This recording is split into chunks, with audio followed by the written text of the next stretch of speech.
Hello everyone and welcome to another Top 5 Records video. Another one in the series Mono or Stereo, in which I asked the question of this classic album. Should you listen to the mono version or the stereo one?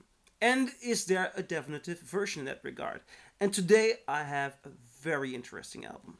One of the most gorgeous records in the history of jazz. John Coltrane's Blue Train.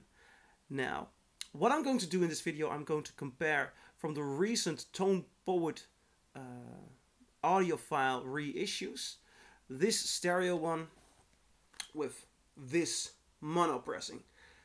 First of all, I've chosen for these two because I do have a 70s stereo pressing and I do have an original Rudy Van Gelder, from the original Stampers, an early 60s US mono pressing, but you know, there's too much years in between, and since these were both mastered at the same time, same mastering engineer, same series, this might be a good one to compare. And before I start comparing, if you look at the way these were done, this is a gorgeous audiophile reissue, beautiful gatefold sleeves, thick cardboard, pictures. This is the mono one, and the stereo one even has a second piece of vinyl. They have here full start, alternate takes, and the original album on the first one. They went for the original way. They put these stickers on the covers to indicate that it's stereo. Also gatefold with a booklet here, which still is in the cover. A lot of times when the booklet is in the cover it will fall out, but it's a thin booklet, so I hope it will remain here. Gorgeous, beautiful releases, beautiful sounding releases. Gavin Gray is an incredible mastering engineer, and these are two brilliant releases. Now, I always start a bit with the history of an album when I do a comparison, because sometimes an indication of what the answer may be like can lie in the history. Because mono and stereo, sometimes the stereo is a fold out, or the mono is a fold down, and basically it's the same mix, but they made a mono or a stereo one. In the case of Blue Note and Rudy Van Gelder, after the 30th of October, all the stereo pressings are the original masters, and the mono ones are fold downs. That's also why Blue Note chooses to go with the stereo reissues, because those are the ones Rudy Van Gelder mastered. But, and this is where it gets interesting, and you might have heard this from me also in the Something Else video, there was a short period of time in which Rudy Van Gelder would line up his gear, and in which he would create a mono and a stereo master at the same time.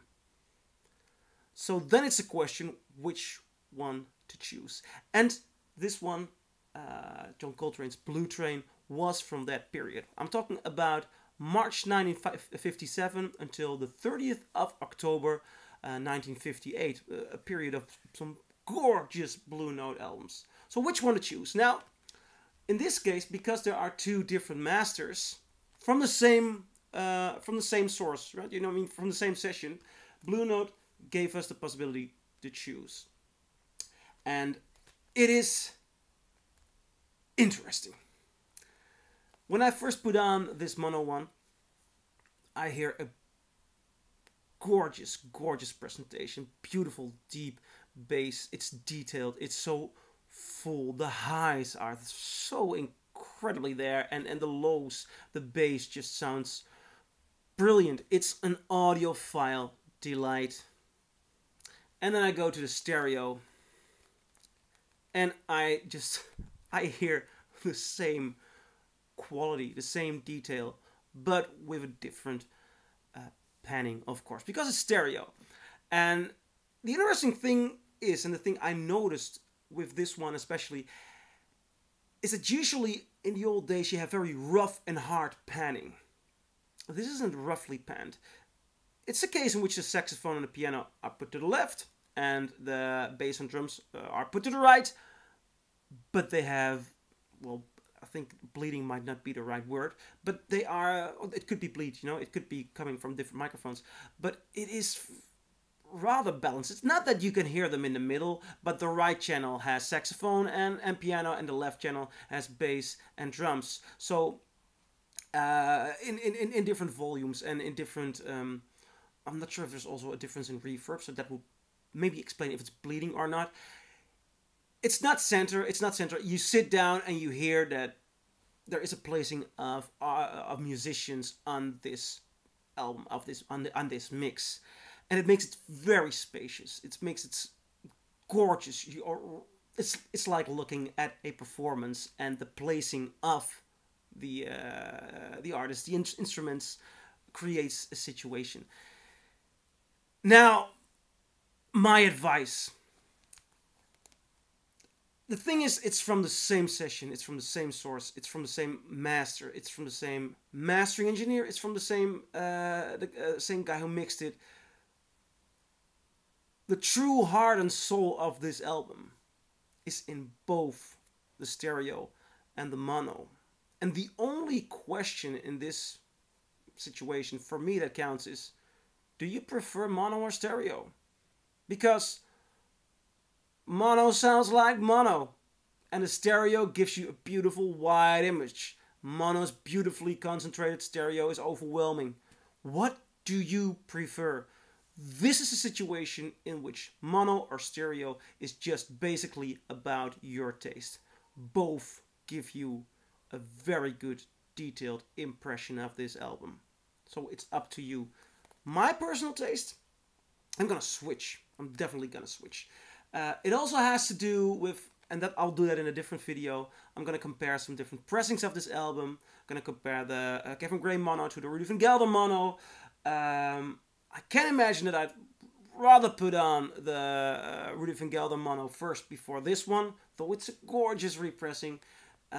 But there is an element of old vinyl quality to it. But then again, I might put on the old mono. There are also situations in which I put on the stereo. There are albums in which I really switch between mono and stereo. So I'm not going to choose. I'm just very happy to have them both, and I'm never going to get rid of them. I'm curious if you have heard both of them. What do you think? Go with mono, stereo, or do you agree this is all up to your personal taste? I'd like to know, and I'll see you in my next video. Bye!